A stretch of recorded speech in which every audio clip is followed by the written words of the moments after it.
So some more about film. What is it?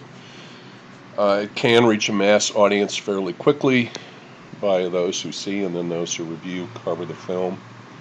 There's also a lot of word of mouth about new films.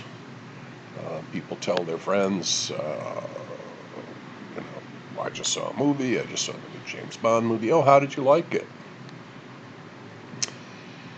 Um,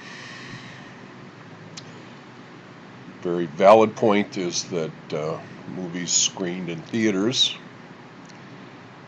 which most of them used to be, we're not quite so sure where the future's going on that, but they're viewed by groups of people at the same time. So it's a social occasion, and it's an occasion where feedback, in a sense, well, there's immediate feedback with ticket sales. There's feedback on social media and review sharing. There's feedback from Rotten Tomatoes. I'm sure most of you are aware of Rotten Tomatoes, which gives each film that comes out a rating. Social event in the theater via social networks. You talking to your friends. Movies shown in a theater have a lot of impact. They're big. The visuals and what you see are larger than life. Not so on a TV set or in a home theater for the most part. Physically, when a new film is released, many copies of it are made and distributed to many theaters at the same time. Now, films used to be shot on film, that basically the same film that Edison devised with sprockets. It's 32 millimeter film, it's called. It's large film. The size of it is large. Kodak has made it for years. I'm not sure they're even making it anymore because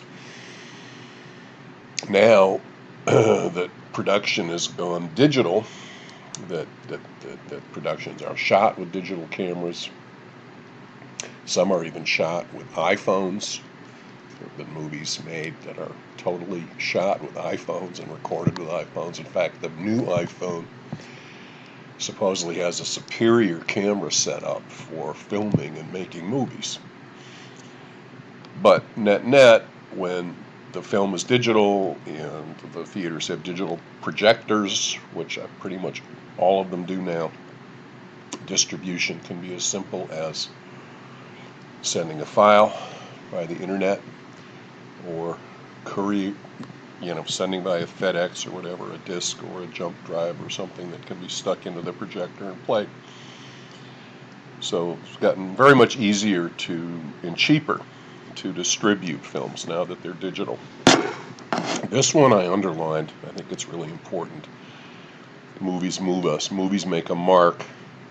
Actors in our celebrity culture, particularly our heroes, for us, we look at the things they do and say and think, and we often emulate them. I want to talk a little more about that. Now, another factor is that our imagination is not as engaged as it is with printed matter because it's already been imagined. That's what we're seeing. And many movies are based on books, as we've said before, whether it's Harry Potter or Lord of the Rings or on and on. Movies are based on books. When we read the book, we have our own movie in our head playing.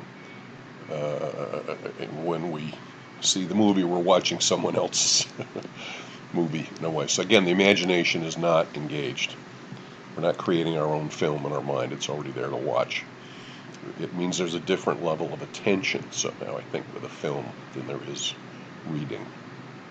Fact-checking, intermittent with films many times because films are artistic expression. Films are cousin to live theater in a way, particularly the ones shown in the theater are kind of a natural progression from vaudeville and earlier kind of entertainments that people went to see. live things that people used to see. Movies shape our culture. I don't know if you know what that shot is from, what film, but Flashdance in 1983. Torn t-shirts and leg warmers became hallmarks of the fashion of the 1980s, according to this author. However, sometimes the impact can be profound, leading to social or political reform or the shaping of ideologies. Movies reflect cultures that produce them, but they can shape a culture's beliefs. Influence can be trivial, as with fashion trends or slogans or lines from movies that we quote. I'll be back. That's my Arnold Schwarzenegger imitation. I'm the party pooper. That's another Arnold Schwarzenegger line from, I think it's The Terminator. But movies can also have a profound effect on culture. And we'll look at some stereotypes that have been promulgated by movies in a little bit. Here's an example of movies having an influence on culture.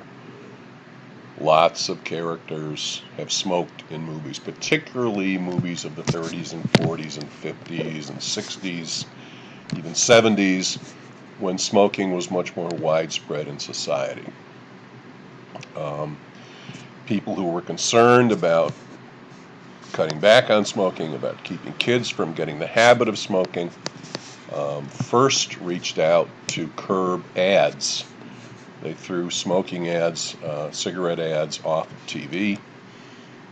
The cigarette companies went into magazines, print, and billboards. In fact, they almost took over the billboard industry, cigarette companies.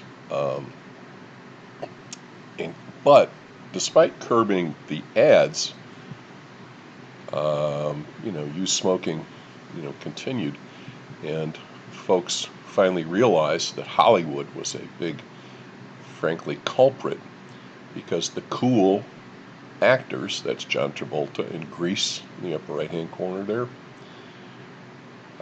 There's Dan Aykroyd in the middle, on the bottom, from Ghostbusters. Smoked. Kids wanted to be like the cool actors, so they smoked. Lots of guns in films. We've already mentioned that. Guns in films, guns in games and gaming.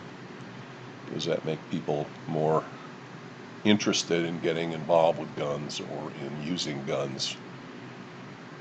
Does it influence? I'm going to play a scene now. Oh my goodness. From Goldfinger. I'm going to stop talking and post this.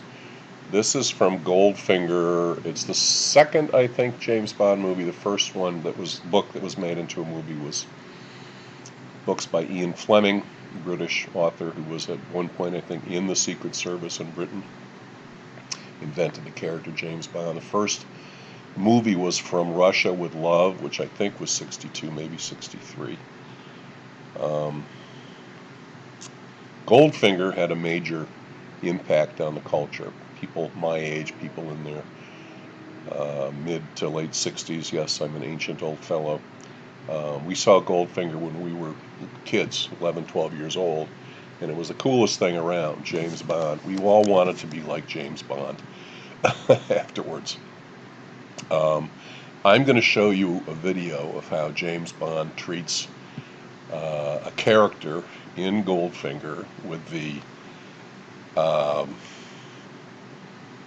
very obvious and silly name of Pussy Galore, believe it or not, played by the actress Honor Blackman, who passed away fairly recently. I'm going to play this video, and what do you think this video taught young boys, teenage boys, about how to treat women in the 60s? Let me find my button here.